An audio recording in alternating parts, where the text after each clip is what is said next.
सी एक समय की बात है। प्रतापगढ़ नाम का एक राज्य था। वहाँ के राजा अमरसेन बड़े ही दयालु और नेक दिल इंसान थे। उनके राज्य की प्रजा बहुत ही सुखी थी।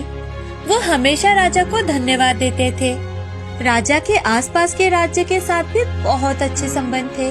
राजा हमेशा दूसरों की मदद करते थे, इसीलिए राजा को दूसरे राज्यों से हमेशा ही तोहफे आते थे। एक दिन राज्य में एक विदेशी युवक आया हुआ था। उसे अमरसेन जी के बारे में कई सारी अच्छी बातें पता चली, तो वो राज्य के लोगों के साथ राजमहल में आया कि तभी एक औरत रोते रोते आई और वो महाराज जी से, महाराज, मेरे पति को क्या हो गया? वो सुबह से उठ भी नहीं रहे, कुछ बोल भी नहीं रहे, और वैद्य जी को बुलाया तो वो घर पर भी नहीं है। आप ही कुछ कर सकते हैं महाराज। मंत्री भारत, आप अभी के अभी सैनिकों को इस औरत के साथ भेजिए और रघु को महल में लाने के लिए कहिए। राजवैद्य जी को भी अभी के अभी बुलाइए। लेकिन महाराज, राजवैद्य जी भी राज्य से बाहर गए हुए हैं। ठीक है, तो रघु को दूसरे राज्य के वैद्य के पास लेकर जाने की व्यवस्था की जाए। आप और सेनापति भी साथ जाइए। जी महाराज। राजमहल में जो कुछ भी हो रहा था वो सब विदेशी युवक एक जगह खड़ा रहकर देख रहा था। मंत्री महल से जाते ही विदेशी युवक महाराज के पास आकर, महाराज, आप कितने दयालु हैं। आप अपने नगर के लोगों का दुख अपना समझकर लोगों को मदद करते हैं। जी, मेरे लिए मेरे प्रजा का सुख ही मेरा सुख है। मेरी प्रजा मेरा परिवार है। बहुत अच्छा महाराज, मैं आपको कुछ देने के लायक तो नहीं हूँ। बस ये एक पत्थर है जो मैं मेरे देश से लेकर आया हूँ, वो आप रख लीजिए। आप हमारे राज्य में आए हैं, यही बहुत है। आप हमारे अतिथि हैं। अगर आपको कुछ तकलीफ हुई है तो बताइए। जी नहीं महाराज, ये तो मेरा सौभाग्य है कि मुझे आप जैसे महान राजा से मिलने का मौका मिला। ऐसा कहकर वो युवक महाराज को एक पत्थर देता है और वहाँ से चला जाता है। महाराज को वो पत्थर बहुत ज्यादा पसंद आता है। महाराज अपने मंत्रीगणों में से एक से, मंत्री जी, इस पत्थर से एक सुंदर सी मूर्ति बनाकर लाइए। जो भी अच्छा कारीगर होगा उसे ढूंढिए और कृष्ण जी की एक सुंदर सी मूर्ति बनाइए कि जिसे देखकर ऐसा लगे कि मानो भगवान साक्षात हमारे राज्य में पधारे हों। जी महाराज।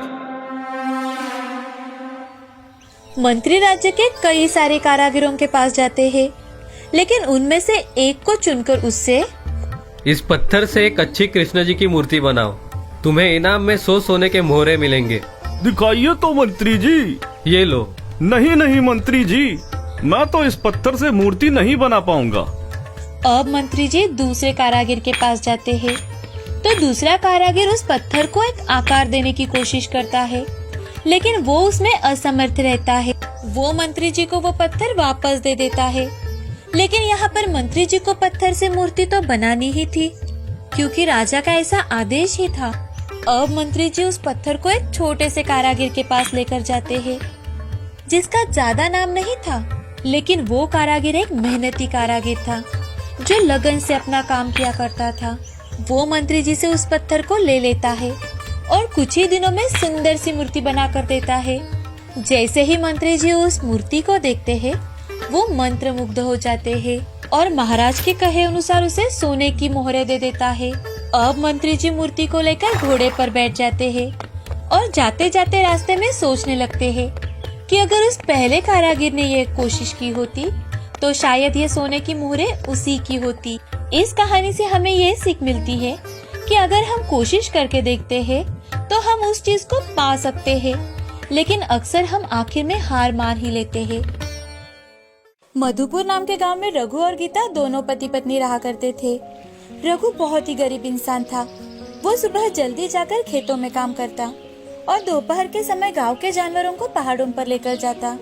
उससे जो कुछ पैसे मिलते उसी से अपना गुजारा करता। उसे एक श्याम नाम का बेटा था। रघु गरीब इंसान था, लेकिन मन से बहुत ही अमीर था।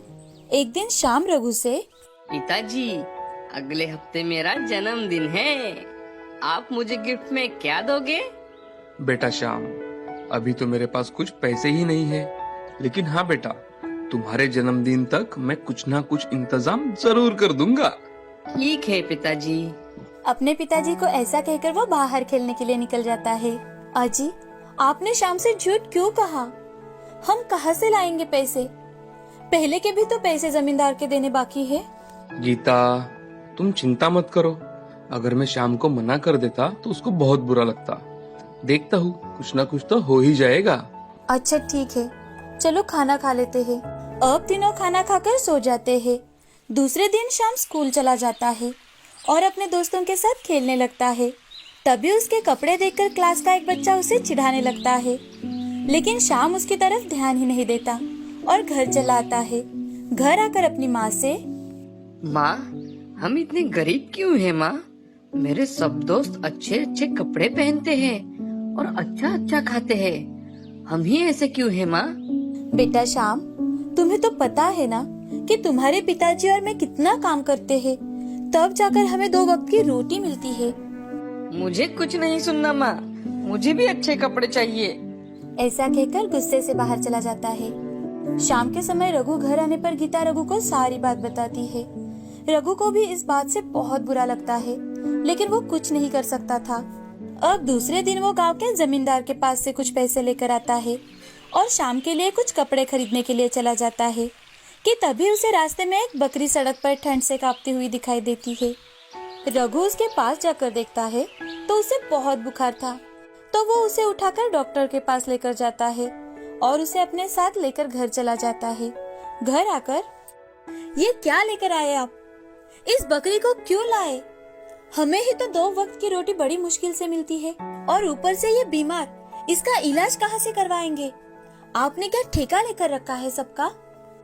अरे भाग्यवान, इतना गुस्सा सेहत के लिए अच्छा नहीं होता। अब एक काम करो, उसे कुछ खाने के लिए लेकर आओ। हाँ, अभी लाती हूँ, और कर भी तो क्या सकती हूँ। ऐसा कहकर गीता अंदर जाती है और उसके लिए खाने के लिए कुछ लेकर आती है, साथ ही ढकने के लिए कपड़ा देती है। अरे वाह भाग्यवान, अभी तो बोल रही थी कि उसको क्यों लाया, और अभी देखो। गीता उन दोनों के हिस्से की एक एक रोटी और कुछ घास उस बकरी को डालती है। ऐसे ही कुछ दिन बीत जाते हैं। एक दिन रात के समय बकरी घर में आकर रघु और गीता को जगाने लगती है, लेकिन वो आवाज सुनकर रघु और गीता डर जाते हैं। वो डरकर यहाँ वहाँ देखने लगते हैं कि तभी बकरी, रघु, रघु उठो, मैं कोई साधारण बकरी नहीं हूँ। रघु, मांगो, तुम्हें क्या चाहिए? तुम्हें जो चाहिए वो तुम्हारी इच्छा पूरी करूंगी। रघु और गीता दोनों एक दूसरे की ओर देखने लगते हैं कि तभी बकरी, डरो मत, मैं तुम्हारी बकरी ही हूँ। हमें कुछ नहीं चाहिए, हमें बस 2 वक्त का खाना मिले, यही हमारे लिए बहुत है। बस अपने बच्चों के लिए कुछ नहीं मांगोगी? अगले हफ्ते उसका जन्मदिन है। वो चाहता है कि दूसरे बच्चों की तरह भी उसका जन्मदिन मनाया जाए। अब बकरी अपना रूप बदलकर एक सुंदर परी के रूप में प्रकट होती है। उसका बदला रूप देखकर रघु और गीता चौंक जाते हैं। तभी परी, मुझे एक श्राप मिला था जिस वजह से मैं बकरी बन गई थी, जिसमें था कि जब तक मैं सच में किसी जरूरतमंद की मदद ना कर दूं, तब तक मुझे मेरा असली रूप नहीं मिलेगा। रघु, गीता, तुम दोनों का दिल कितना साफ है। इतने गरीब होकर भी तुम्हारा दिल जानवरों के लिए बहुत तड़पता है।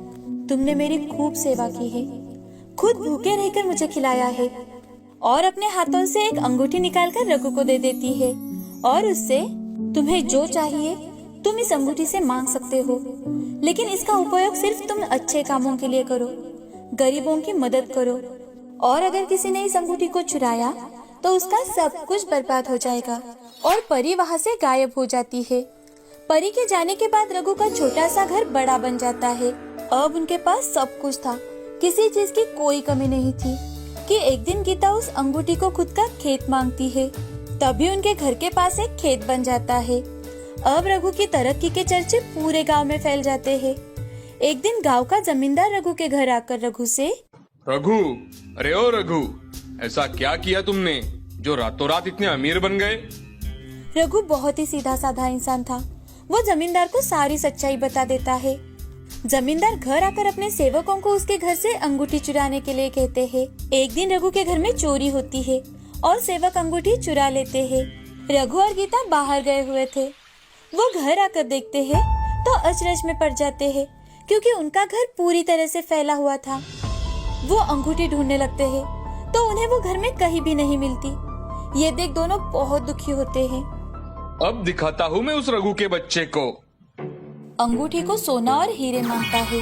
अपने सामने सोना और हीरे देखकर जमींदार खुश हो जाता है। अब जमींदार सारा सोना और हीरे अलमारी में रख देता है और दूसरे गांव चला जाता है। दूसरे दिन वो जब घर लौटता है तो देखता है कि उसके घर में आग लगी हुई है और सारा सोना जलकर राख हो जाता है। ये सब देखकर जमींदार दंग रह जाता है। उसे अपनी गलती का एहसास हो जाता है। उसे अपने लालच के कारण अपने पास जो कुछ भी था वो सब कुछ गंवाना पड़ा। ये बात समझ में आ जाती है और इसी कारण वो रघु की चुराई हुई अंगूठी उसे वापस लौटाने जाता है और उससे, अरे रघु, मुझे माफ कर देना भाई। मैंने ही अपने सेवक को बोलकर ये अंगूठी चुराई थी, लेकिन मैंने लालच में आकर अपना सब कुछ खो दिया भाई। मुझे माफ कर दो रघु भाई। रघु इस बात से बहुत ज्यादा खुश हो जाता है कि उसकी अंगूठी फिर से उसे वापस मिल गई है। अब वो उस अंगूठी की मदद से सारे लोगों की मदद करने लगा। उसने गांव में गरीब बच्चों के लिए स्कूल खोला, एक अनाथालय भी खोला और अपनी पूरी जिंदगी गरीबों की सेवा में समर्पित कर दी।